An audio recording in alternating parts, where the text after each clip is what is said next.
Hello guys and welcome back to our channel. Today I will show you how to get proposal on Upwork. So in order to do this, first of all navigate to any browser on your PC and log into your Upwork client's account. After logging in, you will see this page. So in order to get proposal, you'll have to first click on this plus post a job button at the top right. You can also navigate to jobs and click on post a job. Now you will see this page where you'll have to choose whether you want to create a new job post for a long-term project or a short-term project. So I'm going to choose long-term and I will click on continue. Now I will have to start with a strong title for my job post. So I'll type in the title of my job posts and click on next skills. Now I can add up to 10 skills for my job post. So I'll select video editing, Premiere Pro, and after selecting all the skills needed for my job post, I will click on next scope.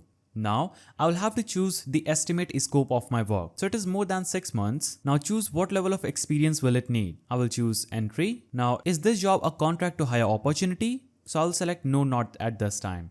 Now click on next budget and tell your hourly rate or your fixed price. Now click on next description button. Describe what you need for your job post. So type in your job description and click on review job post. After you click on review job post, click on post this job button at the top right after reviewing and you can see that my job post is live. So after this job post gets live, I will have to simply click on review proposals button and wait for proposals to come. So the simple way to get proposal is posting a job, then you can simply navigate to your dashboard and click on any one of your job posts, select review proposals and you'll be able to review all the proposal for your job post. So that's how you get proposal on Upwork. If you found this video helpful, please don't forget to give it a thumbs up and subscribe and ring that notification bell.